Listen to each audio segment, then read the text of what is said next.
What if I told you that silence can become so loud? It starts to feel like your whole life has paused, like someone pressed a button and forgot to press play again, because for 7 years, that's exactly what my world felt like: quiet. Predictable, untouched, and maybe you felt that too. That strange kind of loneliness that doesn't scream but just sits beside you every single day, pretending to be normal. And the worst part is, after a while, you stop fighting it. You accept it, you build routines around it. You tell yourself, this is just how life is now. And that's exactly what I did after losing my husband. After losing the only person who made even the most ordinary days feel like something worth waking up for. Because when he was gone, everything didn't collapse dramatically like people imagine. No, it slowly faded. Like color draining out of a picture until everything became this dull shade of routine, and I became someone I barely recognized, someone who woke up, made coffee, stared at the same walls, wore the same habits, and told herself she was fine even when she wasn't. And here's the part no one talks about. After a certain age, people expect you to stop wanting things, stop feeling deeply, stop needing excitement. Like life quietly moves you into a corner labeled finished, and you're supposed to just accept it without question. But let me ask you something: who decided that? Who decided that just because time passed, your heart should stop reacting, your mind should stop wandering, your body should stop remembering what it feels like to be alive? Because I believed that lie for 7 years, I truly did. I convinced myself that chapter was closed, sealed, done, and maybe you've told yourself the same thing. Maybe you've buried parts of yourself so deep that you don't even remember what they felt like anymore. And that's exactly where I was, comfortable in a life that wasn't really living, just existing, just repeating. Just passing time until the days blurred together so much that even weeks felt identical. And if you saw me from the outside, you'd think everything was perfectly fine: a quiet home, a stable routine, a woman who had accepted her life. But inside, there was this tiny spark I kept ignoring, something that refused to completely die, something that whispered every now and then, "This isn't all there is," and I would shut it down immediately. Because hope is dangerous when you've learned to live without it. Because once you start wanting again, you risk losing again. And I wasn't ready for that. I didn't think I could survive that twice. So I stayed safe, I stayed predictable. I stayed exactly where nothing could surprise me, until one small, almost meaningless decision started to change everything. And it didn't feel important at the time. That's the strange part. It wasn't some dramatic moment. It wasn't some big life choice. It was something so ordinary you'd probably ignore it too. And that's how change really happens, not with loud warnings, but with quiet shifts that don't look dangerous until they are. Because my daughter had been telling me for months that I needed to update my bedroom, that the furniture was too old, too worn, too stuck in the past, and I kept brushing it off, because holding onto things felt like holding onto memories.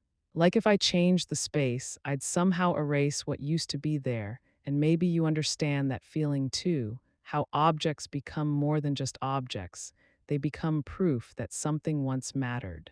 And letting go of them feels like letting go of a piece of your life. So I resisted, I made excuses, I said it still works. I said there's no need, but deep down, I think I was just afraid of change. Afraid of what it might open, because change doesn't just replace things, it reveals things. And eventually, she convinced me, not because I suddenly wanted something new, but because I was tired of being told I needed it. And maybe that's how it starts for you too, not with excitement, but with a quiet surrender, a small, fine, let's just do it, without realizing that those exact moments are the ones that shift everything. So I agreed to get new furniture, something modern, something different, something that didn't carry decades of memories in every corner. And I told myself it was just furniture, just a simple update, nothing emotional, nothing meaningful. Just a practical change. But tell me this: have you ever noticed how the smallest decisions end up opening the biggest doors? Because that's exactly what happened next. I scheduled the delivery, picked a random day, didn't think twice about it. went back to my routine like nothing was about to change.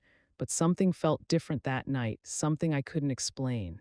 Like a quiet anticipation sitting in my chest, and I tried to ignore it. I told myself I was just overthinking, that it was just another ordinary day coming, just another routine moment, but deep down something felt off. Something felt like the calm before something I couldn't name yet, and I remember standing in front of the mirror that night, really looking at myself for the first time in a long time, not just passing by, but actually seeing the person staring back at me, the years, the changes, the quiet strength, and something else, something I hadn't seen in a while, a spark, faint but there, and it unsettled me because I didn't know what it meant.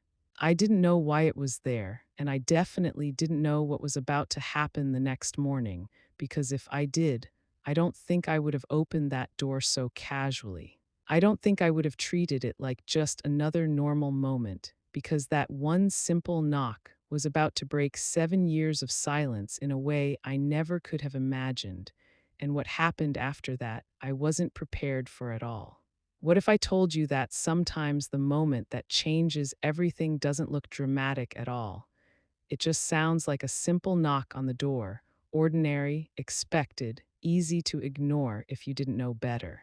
Because that morning started like every other morning I had lived for the past 7 years, quiet, controlled, predictable, but there was something different under the surface, something I couldn't explain.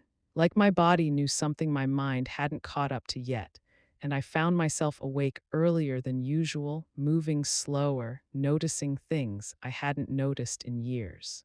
Like the way sunlight came through the window or how silent the house actually was. And tell me if you've ever felt this, that strange kind of anticipation that shows up without permission. Like your chest feels lighter but also tighter at the same time, like something is about to happen but you don't know what, and you can't decide if you should be excited or afraid because that's exactly where I was standing. Somewhere between curiosity and caution, trying to convince myself that it was just another normal day, just a delivery, just a man coming to assemble furniture, nothing more. Nothing worth thinking about twice, but if it was so normal, then why did I change my outfit twice before 9 a.m.? Why did I care how I looked when no one had seen me properly in years? Why did I pause in front of the mirror longer than usual, adjusting small details that didn't matter, or at least shouldn't have mattered? And that's when the knock came, sharp but not aggressive, just enough to pull me out of my thoughts. And for a second, I didn't move, I just stood there, staring at the door like it meant something more than it should, like opening it wasn't just opening a door, but stepping into something unknown, and maybe you've had a moment like that too, where something simple suddenly feels significant, like your instincts are trying to warn you or guide you at the same time, but you don't know which one it is, and I wish I could tell you I walked confidently, that I didn't hesitate, that I didn't feel anything unusual, but that wouldn't be true, because I did hesitate just for a second, just long enough to question why my heart was beating a little faster than it should for something so ordinary. And then I reached for the handle and opened the door, and everything shifted, not loudly, not dramatically, but in a way that was impossible to ignore once it happened, because standing there was not what I expected, not at all. And it's funny how expectations work, how you build a picture in your mind without realizing it, and then reality shows up and quietly breaks it, because I expected someone forgettable, someone I wouldn't think about twice. Someone who would walk in, do the job, and leave without leaving anything behind. But instead, there was him, and no, it wasn't just how he looked, it was something else, something harder to explain, something in the way he stood. The way he looked at me, the way his presence filled the space in a way that made the silence of my house suddenly feel different. And that's when I realized something uncomfortable. My world had been so quiet for so long that even the smallest disruption felt loud. Even a new voice, a new energy, a new presence felt overwhelming, and I hated that I noticed it. I really did, because noticing meant feeling, and feeling meant opening doors I had spent years keeping shut.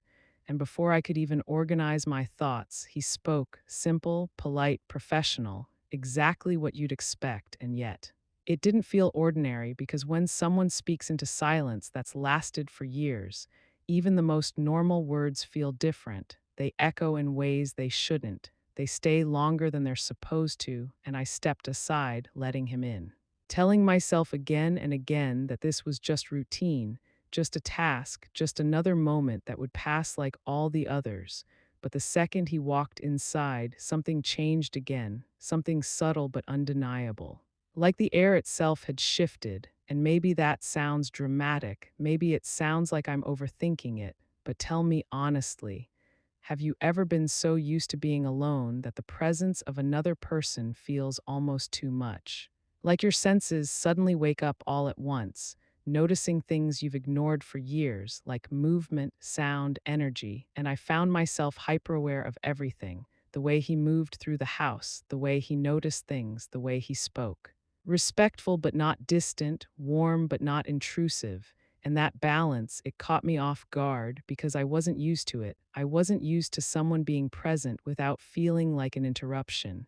And as I led him upstairs, I could feel this strange tension building inside me, not fear, not exactly, but something close to awareness, like I was suddenly aware of myself in a way I hadn't been in years, aware of how I walked, how I spoke, how I existed in the same space as someone else, and it was unsettling because for 7 years I hadn't needed to think about any of that. I had become invisible in my own life, and now suddenly I wasn't. And that realization alone was enough to make me uncomfortable, because being seen means being real, and being real means being vulnerable. And I wasn't sure I was ready for that, not with a stranger, not in my own home, not in a space that held so many memories. And when we reached the bedroom, something inside me hesitated again, because this wasn't just a room, this was history. This was where my past lived.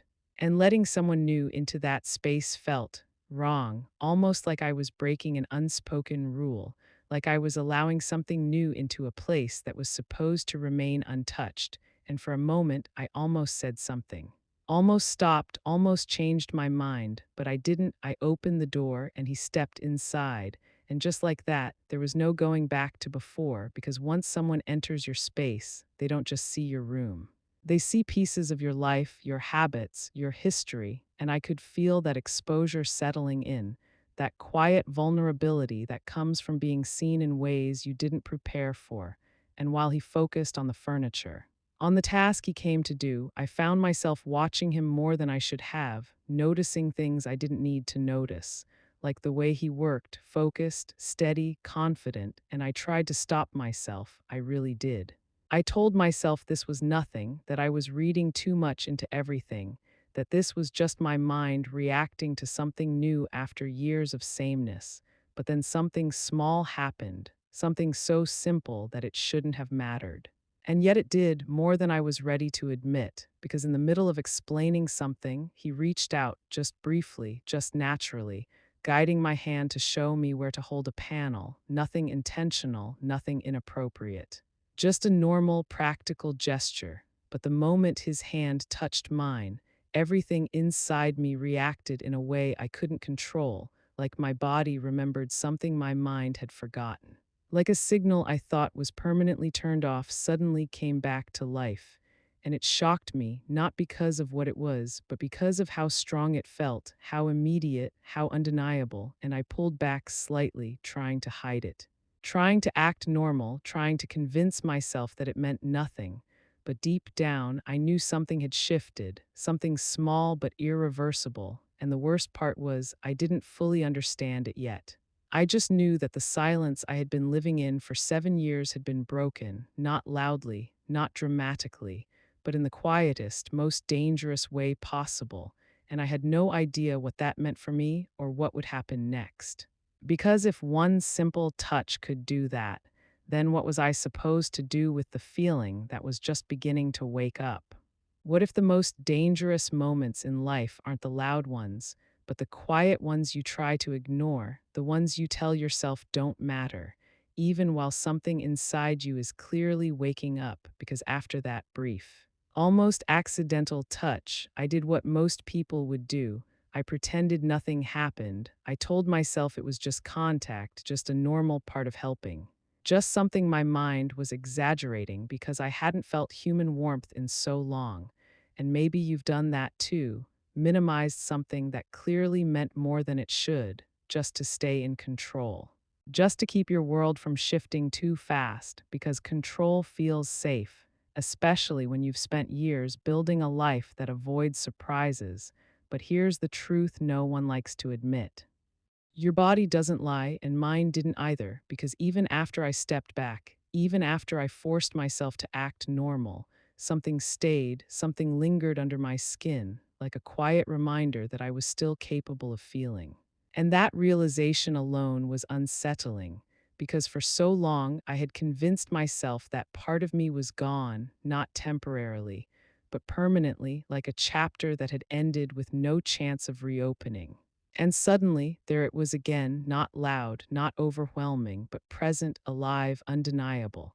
And I didn't know whether to be relieved or afraid, because feeling again means risking again, and I wasn't sure I was ready for that.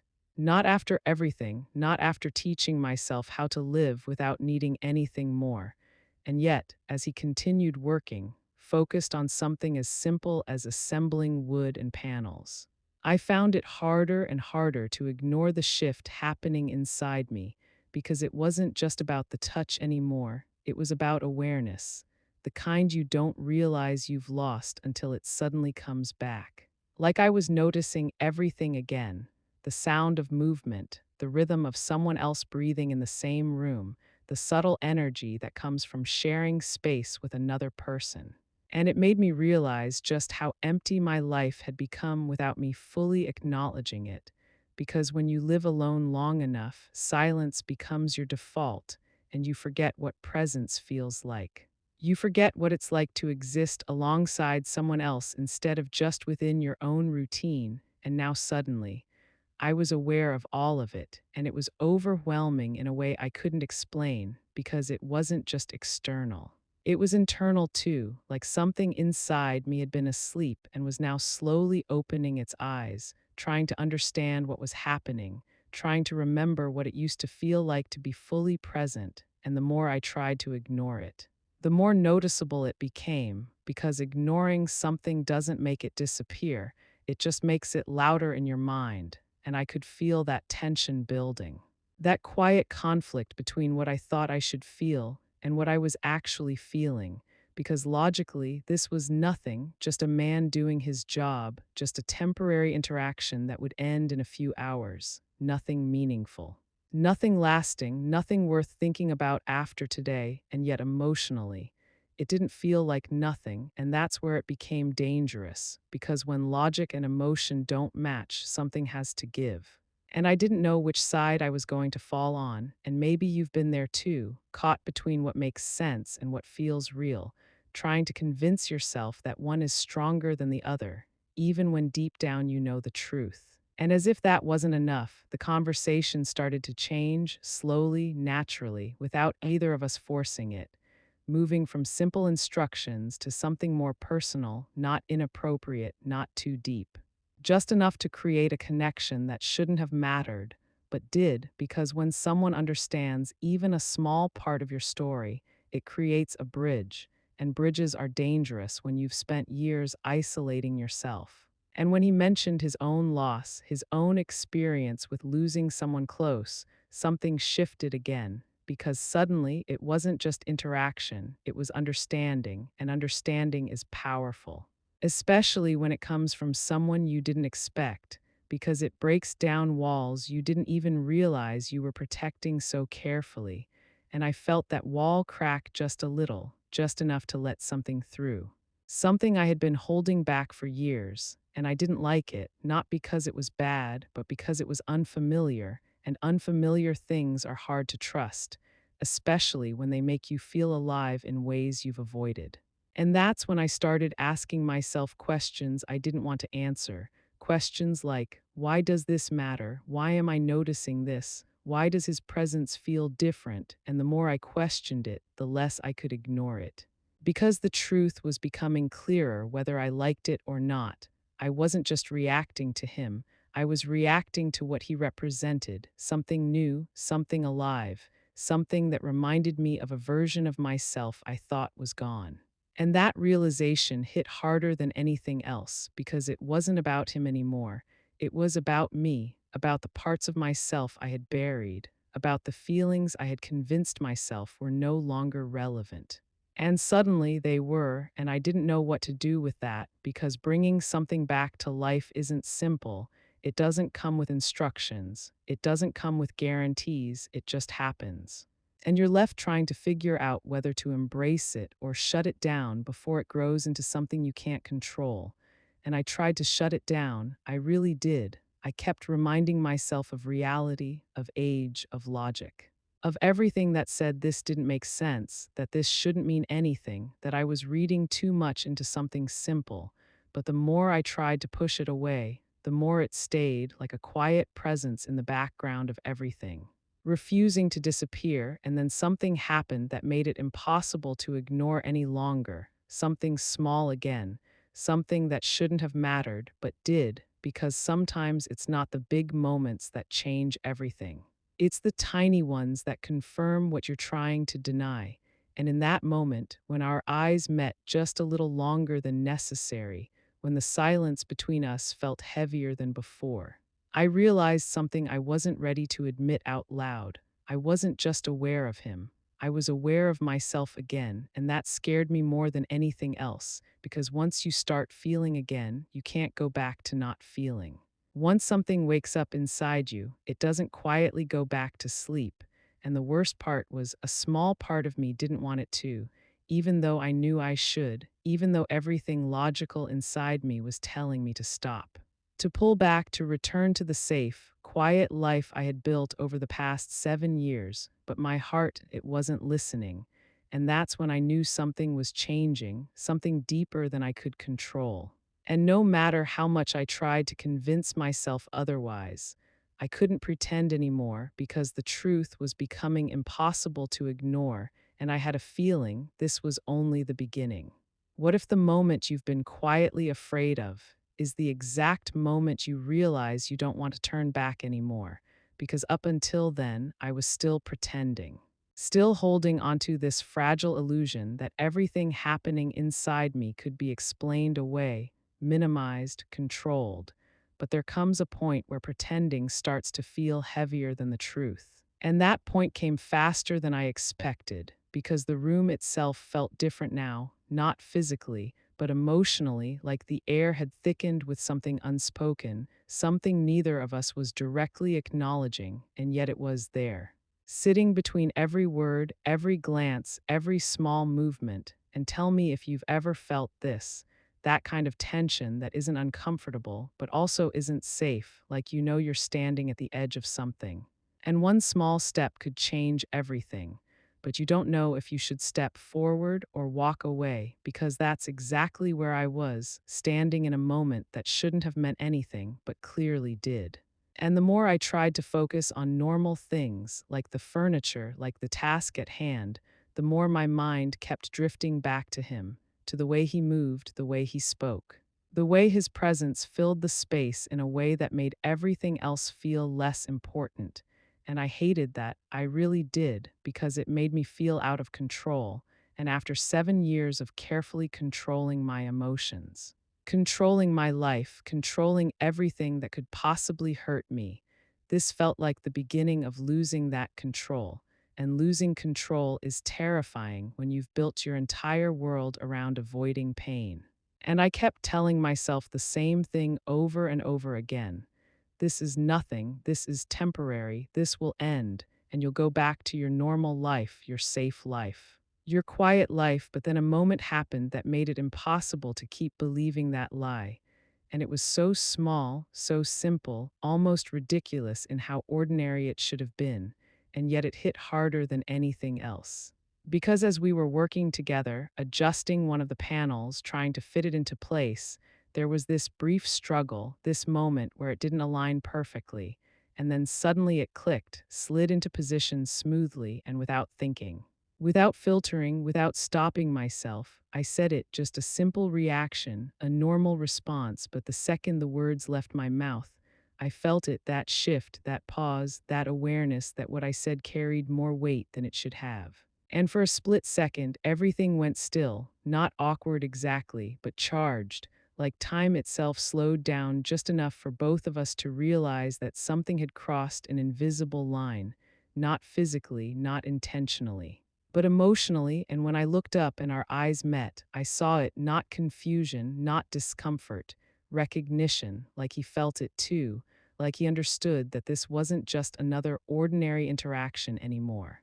And that realization sent something through me I couldn't control, something that felt dangerously close to excitement. And that scared me because excitement means anticipation, and anticipation means you're hoping for something. And hoping is the one thing I had trained myself not to do anymore. And in that moment, I had a choice, a very clear one, even if it didn't feel obvious at first. I could shut this down, laugh it off, create distance, return everything back to neutral before it went any further, or I could stay exactly where I was, in that uncomfortable, unfamiliar, but undeniably alive moment. And the truth is, I hesitated. And that hesitation told me everything I needed to know, because if I truly wanted to stop it, I would have. If I truly felt nothing, I wouldn't have needed a moment to decide, but I did hesitate. And that meant something inside me was already leaning in, already curious, already willing to see where this might go, even if it didn't make sense, even if it wasn't logical, even if it broke every rule I had set for myself over the past 7 years. And that realization hit me harder than anything else, because it wasn't about him anymore, it was about me. About the fact that I wasn't as finished as I had convinced myself I was, that there was still something inside me capable of reacting, of wanting, of feeling, and I didn't know whether to be relieved or terrified. Because once you admit that to yourself, once you accept that you're still capable of feeling something real, you can't go back to pretending you're not. And I tried to escape the moment, I really did. I pulled back slightly, created space, suggested something normal, something safe, something that would shift the focus away from whatever was happening. But even as I did it, I could feel it lingering, that energy, that connection, that unspoken understanding that something had changed. And it wasn't going to just disappear because I wanted it to. And maybe you felt that too, that moment where you realize you've already crossed a line internally, even if nothing has happened externally yet. And the scariest part isn't what might happen next. It's the fact that a part of you wants to find out, and that's exactly what I was feeling, something I hadn't felt in years. A quiet, growing desire to not let this moment end, to not return to the same silence I had been living in, to not go back to being someone who felt nothing just because it was safer that way. And that thought alone was enough to shake me, because it meant everything was changing. Not outside, but inside, and internal changes are the hardest ones to control, because once they start, they don't stop just because you tell them to. They grow, they evolve, they push you into places you didn't plan to go. And standing there in that room, in that moment, I realized something I wasn't ready to say out loud yet. I didn't want this to end, even though I knew it probably should, even though I knew it didn't make sense, even though I knew it could complicate everything. I didn't want to go back to feeling nothing, and that realization was both the most exciting and the most dangerous thing I had felt in 7 years. Because once you decide you don't want to feel empty anymore, you have no idea what you're opening yourself up to next.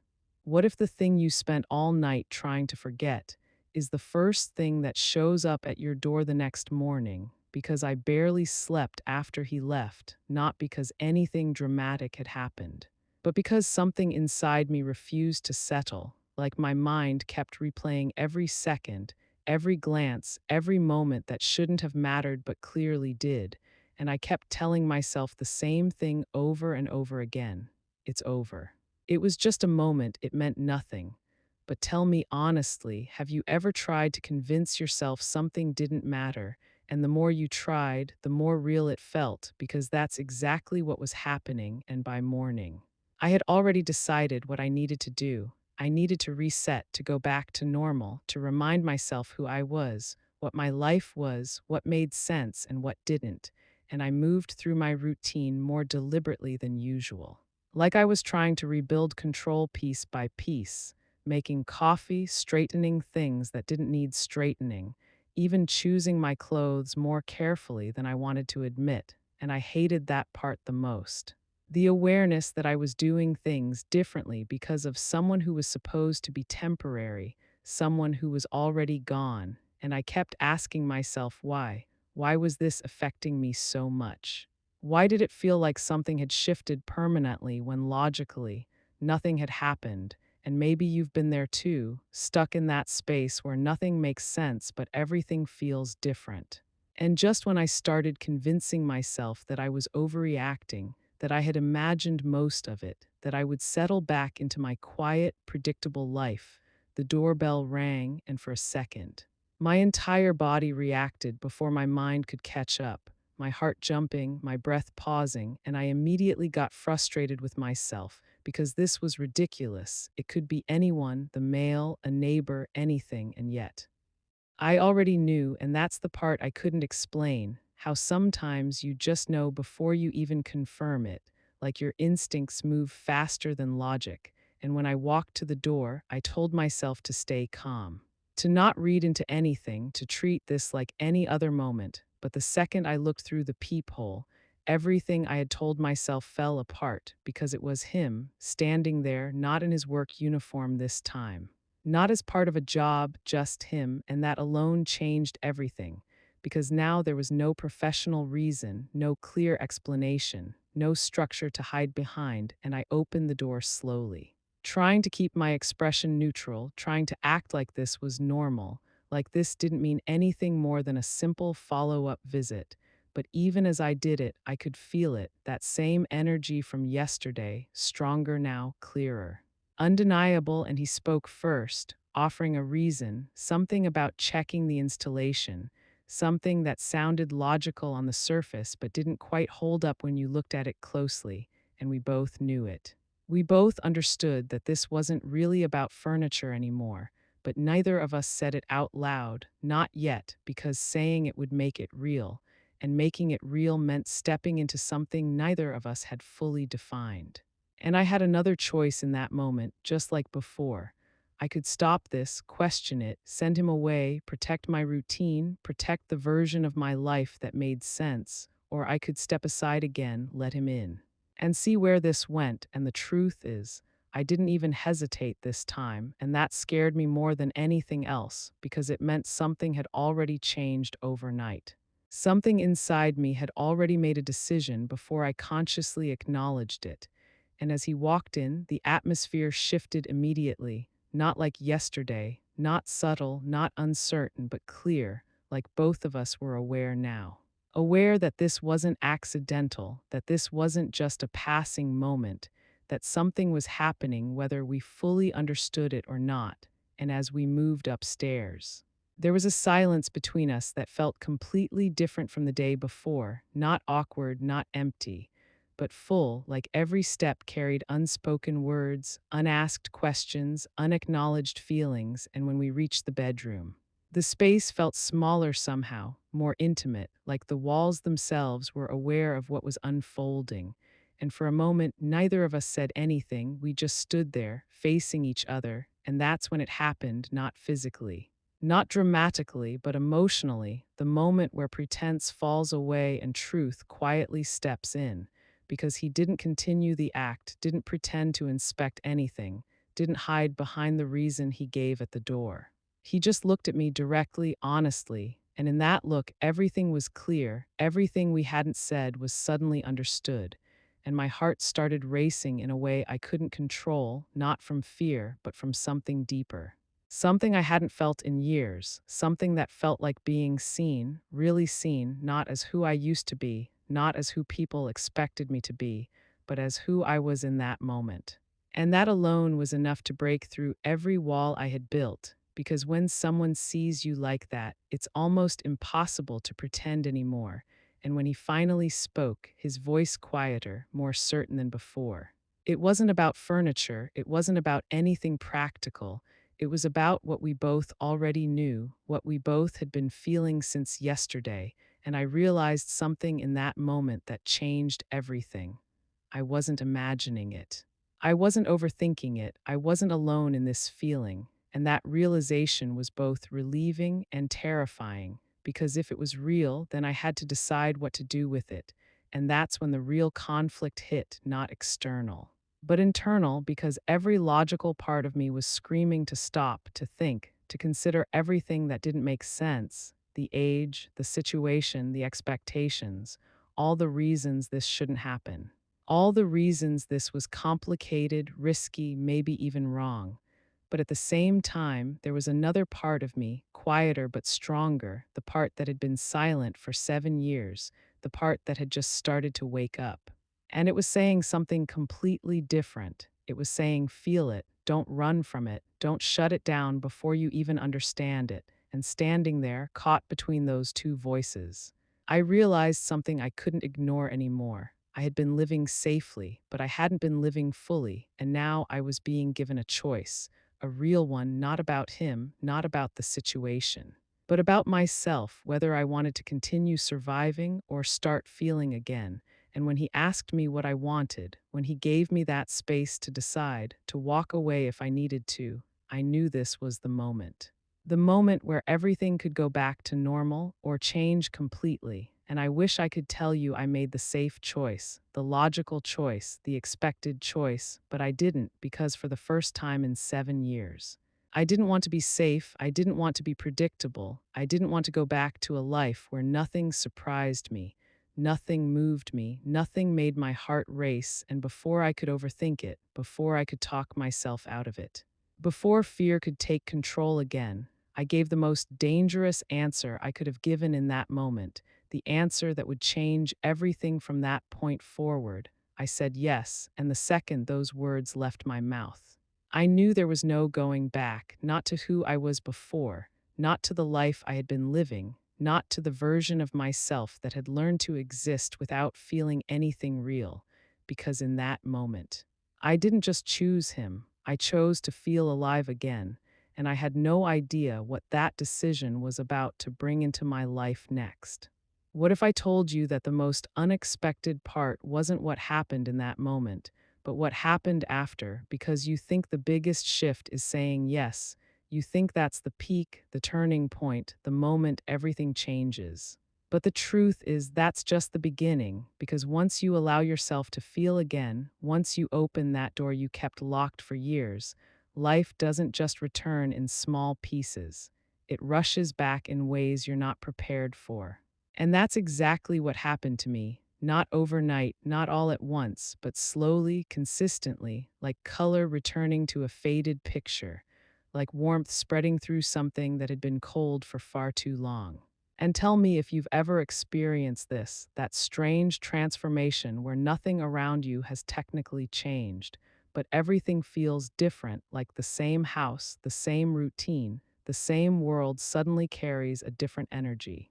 Because you do, because something inside you has shifted, and now everything you see, everything you touch, everything you experience feels more real, more present, more alive. And that's what those days became for me. Something I didn't recognize at first, something I didn't fully trust, but something I couldn't deny because he kept coming back, not in a dramatic way, not in a way that felt forced, just naturally, like it made sense, like it belonged. And each time he walked through that door, the silence that had defined my home for 7 years felt a little less permanent, a little less heavy, a little less lonely, and I started noticing changes in myself that I hadn't planned.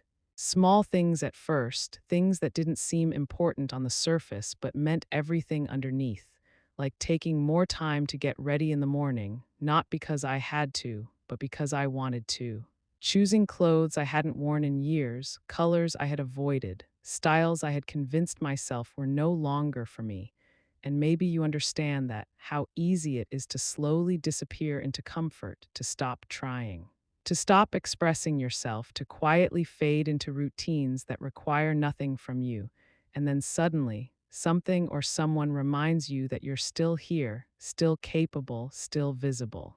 And that realization alone is enough to change how you show up in your own life. And it wasn't just external either. It was deeper than that. It was in the way I spoke, the way I laughed, the way I listened. Like parts of me that had been silent for years were finding their voice again, and conversations became something I looked forward to instead of something I passed through, because we didn't just sit in silence, we talked, really talked.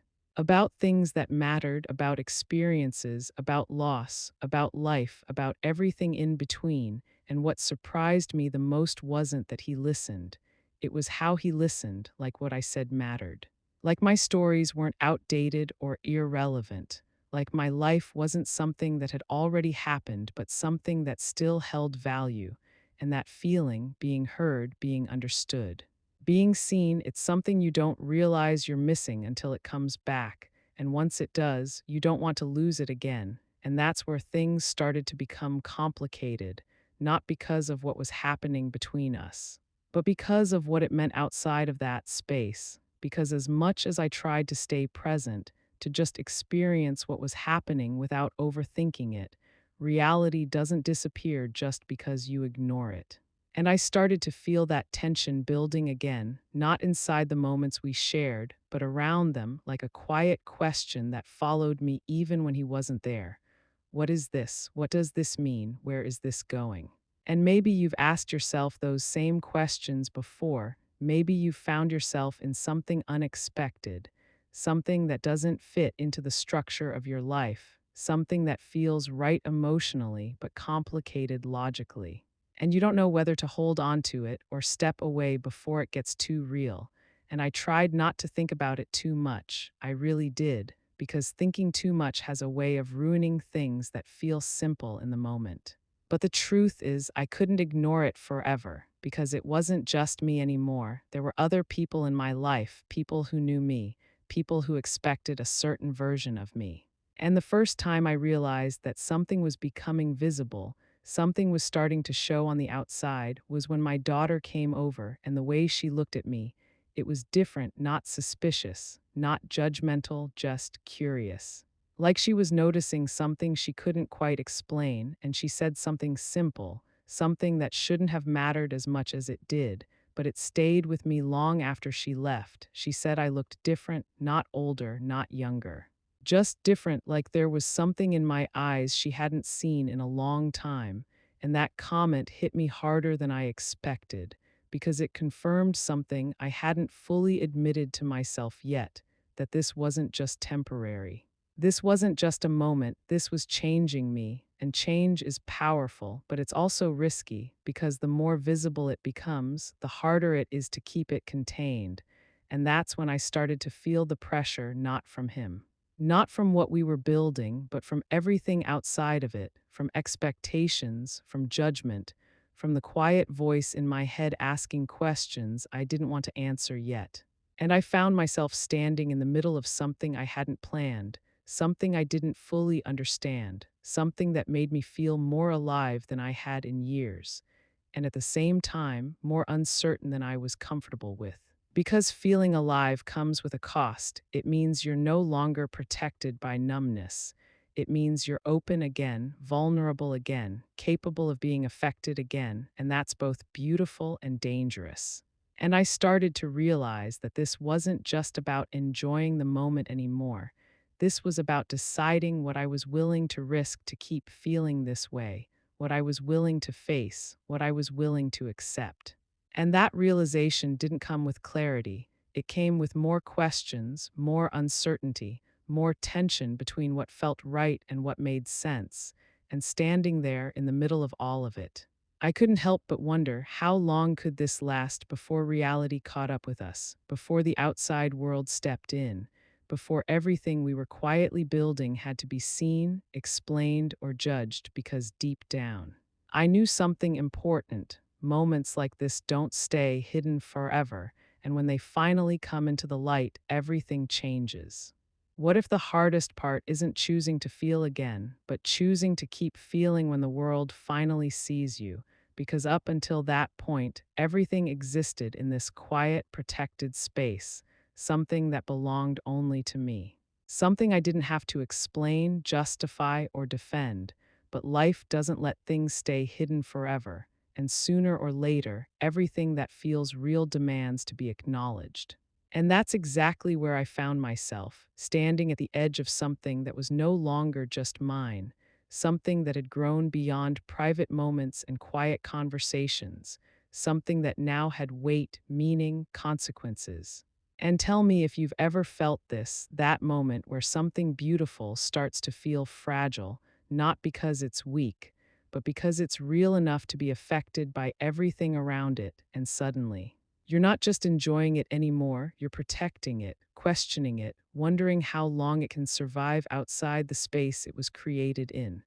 And that's when reality began to press in, not loudly, not all at once, but in small, undeniable ways, like the way my daughter's questions became more pointed, not accusing, but observant, like she was trying to understand what had changed in me. And I could feel it, that shift. That awareness that I couldn't keep this separate forever, that eventually I would have to explain, to define, to put into words something I was still trying to understand myself, and that thought alone was enough to shake me. Because how do you explain something that doesn't fit into expectations, something that doesn't follow rules, something that exists purely because it feels real, not because it makes sense? And the more I thought about it, the more I realized this wasn't just about what others would think. It was about what I believed, what I was willing to stand for, what I was willing to accept about myself. Because for 7 years, I had lived within a version of life that felt safe, acceptable, predictable. And now I was stepping outside of that, not gradually, but completely. And stepping outside of what's expected always comes with a cost, because people don't just see your choices, they judge them, they question them. They try to fit them into something they understand, and if they can't, they challenge them, and I knew that was coming. I could feel it, not as fear exactly, but as awareness, like I was preparing myself for something inevitable. And in the middle of all of that, I had to ask myself the most important question of all, not what others would think, not what made sense logically, not what fit into the structure of my life, but what I truly wanted. And that question was harder than anything else because it required honesty, not the kind you give to others, but the kind you give to yourself when there's no one else to hide behind.